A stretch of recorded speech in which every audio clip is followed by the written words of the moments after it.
bienvenue dans le podcast Changer pour vrai. Voici l'épisode 3, Tout changer, la rupture nécessaire pour activer le vrai changement. On parle de transition agroécologique, de changement climatique, mais il y a une chose que personne n'assume. Dans l'agriculture, on n'est pas forcément profondément formé au changement. Depuis 2 décennies, précisément depuis le plan agroécologique lancé par Stéphane Le Foll en 2012, on avance avec une bonne intention, certes, mais pas sur la bonne route. On a cru qu'en ajustant le modèle, les outils, en changeant certaines pratiques, on allait résoudre les problèmes agricoles. On s'est trompé de porte d'entrée et surtout de stratégie. Je suis Sarah Roquia, docteure en agronomie, activatrice de changement agricole et fondatrice de l'ère des maraîchères. Dans cet épisode, je vais dérouler ce qui doit vraiment changer. Nos représentations, notre vocabulaire, nos postures, nos imaginaires et évidemment notre compétence à changer. Alors la première idée que je veux développer ici, c'est cette notion de sortir des clivages dépassés. En effet, le climat change, les sols évoluent, les plantes s'adaptent, les attentes sociales se modifient sans cesse. Et tous ces changements s'accélèrent. Nous, de notre côté, on continue d'aborder l'agriculture comme si elle était figée, avec notamment cette représentation de 2 camps, de 2 catégories qui s'opposent. Les systèmes diversifiés, des fermes à échelle humaine, qui souffrent d'invisibilisation, qui fournissent les circuits courts et alimentent les marchés de plein vent, qui font vivre et revivre des territoires ruraux, qui reconnectent au vivant. Et de l'autre côté, la filière agro-industrielle, qui mobilise plus de 60% des fonds, qui inonde les marchés et casse les prix, qui accapare les terres et qui déconnecte du vivant. Toujours ces 2 mêmes camps opposés, alors que le vivant, lui, n'entre dans aucune case, ni dans aucun camp. Et il ne suit aucun modèle figé. Ce schéma et cette représentation clanique ne dessert pas l'œuvre commune. C'est comme mettre David face à Goliath, c'est alimenter cette division, c'est s'épuiser et surtout, ça nous fait regarder du mauvais côté. Aujourd'hui, la priorité est à l'unification des forces, des cerveaux, des énergies et de toutes ces bonnes idées et des bons concepts. Car pendant que certaines se questionnent sur la façon la plus respectueuse de cultiver et de respecter l'environnement, tout en menant une vie décente et alignée, les industries agrochimiques, elles, ont fusionné, ont concentré les pouvoirs et ont capté la semence, les engrais, les pesticides et continuent de s'accaparer les récoltes et les marchés qui vont avec. Elles bâtissent des empires pendant que nous débattons de certains détails et que nous luttons contre eux pour récupérer des miettes. Je dis qu'aujourd'hui, l'urgence est ailleurs, dans une véritable rupture du système. De toute façon, la fracture, on la vit déjà. Dans les terres, dans les campagnes, dans les corps et dans les cœurs. Aujourd'hui, il est temps de tout changer pour vrai. Et la deuxième idée que je veux poser ici est la suivante. L'imaginaire collectif et la représentation du métier d'agricultrice doit changer et doit disrupter les codes. Pendant des générations, le métier agricole était construit sur une transmission filiale.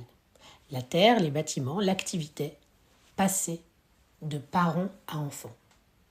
Même les grandes écoles d'ingénieurs agronomes, faut le savoir, qui est une particularité très française, étaient créées à l'origine pour accueillir les enfants de chefs d'exploitation afin d'améliorer les techniques et pouvoir performer et faire évoluer les pratiques. Mais ce modèle est totalement obsolète et surtout n'est plus d'actualité. D'un autre côté, on observe depuis 15-20 ans une nouvelle génération d'agricultrices qui arrive et qui n'est plus dans cette continuité familiale. Elle arrive par vocation.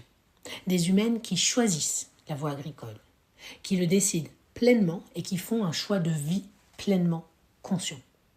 L'erreur qu'on a déjà pu faire à l'arrivée de cette nouvelle génération, c'est d'avoir voulu les accompagner et les faire entrer dans les cases déjà existantes.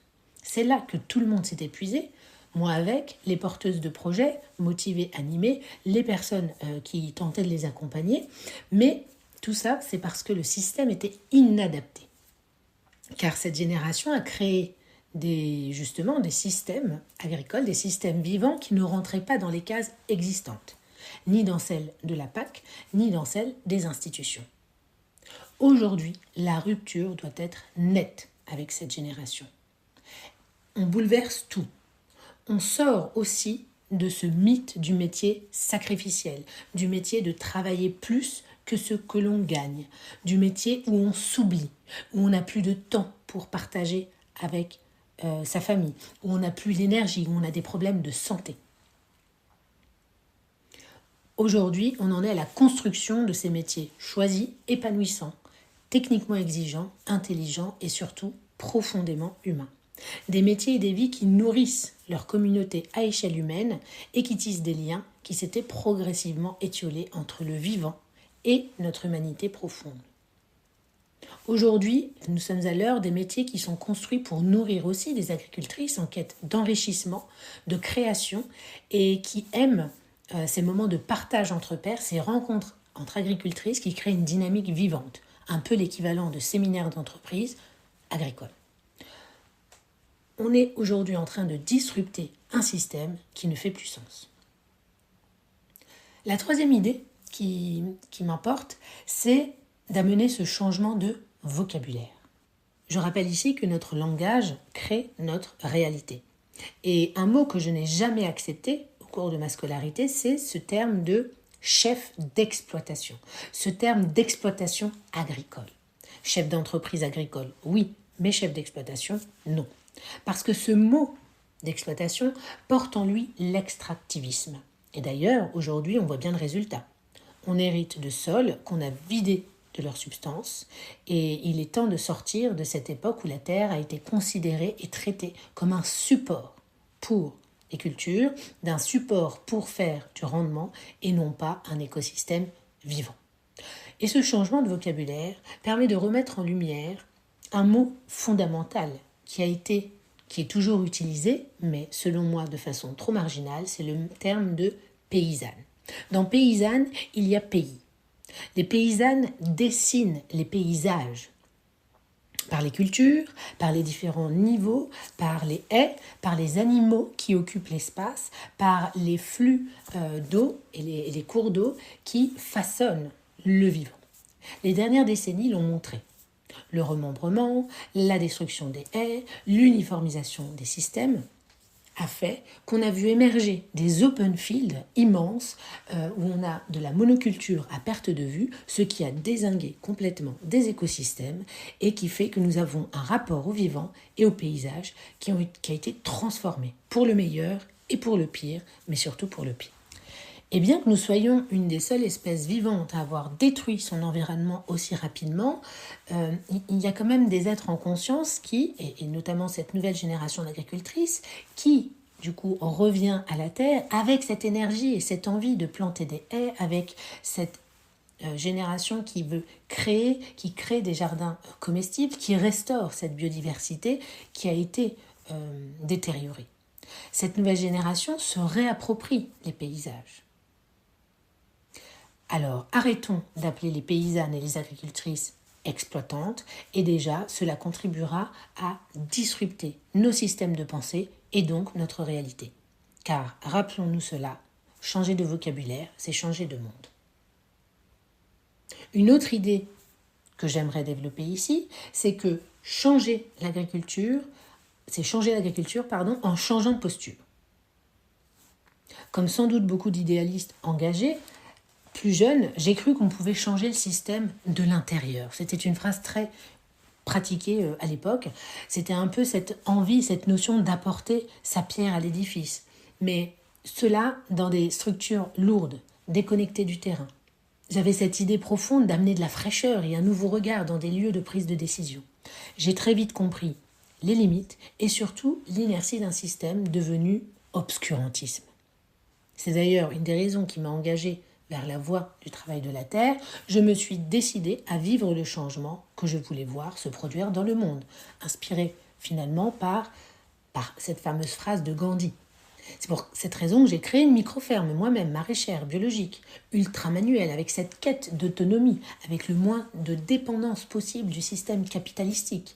J'ai renoncé aux aides, à la dotation jeune agriculteur, car justement je voyais bien que ma façon de m'installer ne collait pas au système. Tout ça pour incarner mon propre rapport au vivant. Et cette période de vie fait partie de moi encore aujourd'hui, car les transformations intérieures que j'ai vécues font celle que je suis aujourd'hui. Au travers de cette expérience, j'ai compris une chose essentielle. Faire bouger les choses avec son corps, ça prend du temps et c'est épuisant. Si on veut changer les choses, changeons-les avec notre énergie. Car le temps, on ne l'a plus. On est clairement dans l'urgence climatique, sociale et humaine. Et c'est exactement pour ça que j'ai créé l'ère des maraîchères. Pas dans 1 an, pas dans 5 ans, cette année. Et ce changement de posture me semble donc une clé de changement profond. Ne plus attendre de bouger tout un système immobilisé, englué dans une inertie quasi volontaire, car elle arrange certains. Ne plus attendre demain. Prendre chacune notre responsabilité, sortir de la lutte contre un système qui ne veut pas bouger, sortir d'une vie dirigée par notre ego et commencer enfin à construire un monde qui nous convient à nous.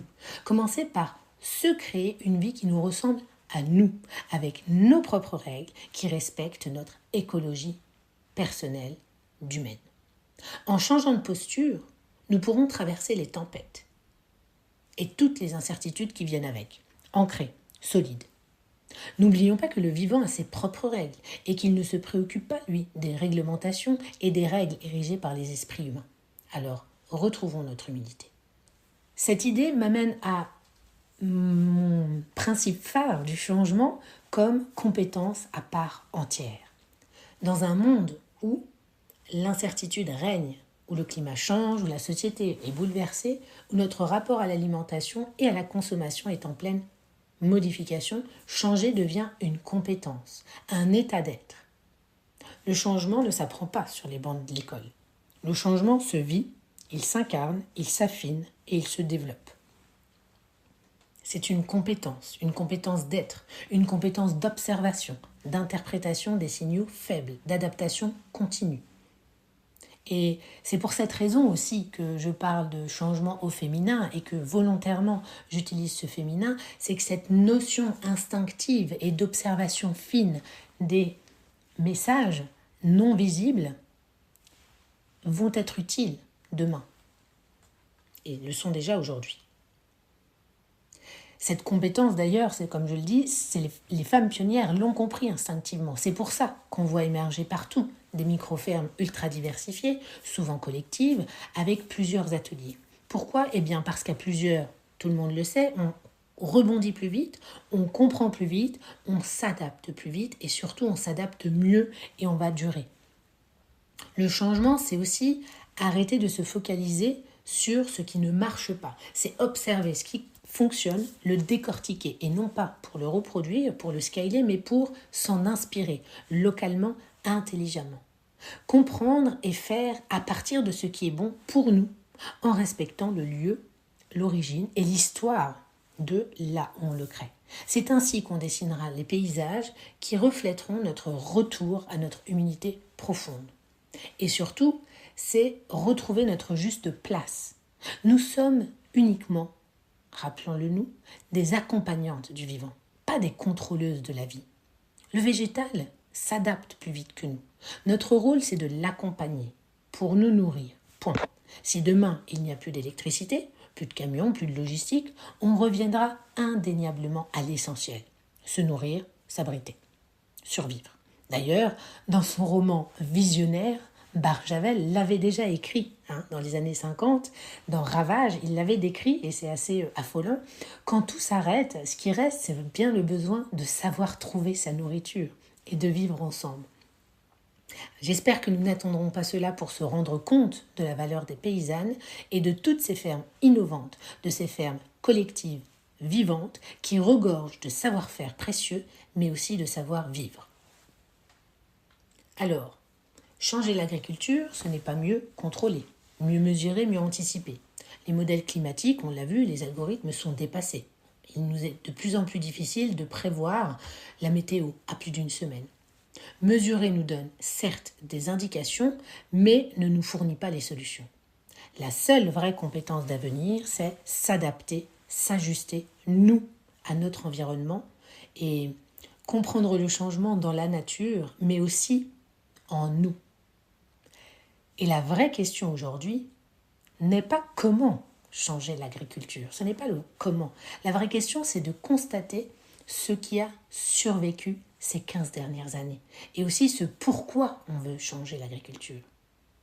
La réponse, c'est que ce qui a tenu ces années, avec une crise sanitaire, avec cette crise sociétale et cette crise climatique, c'est que ce sont les fermes innovantes, visionnaires, collectives en général, pluridisciplinaires et ultra diversifiées. Ce sont des fermes vivantes, autonomes et créatives.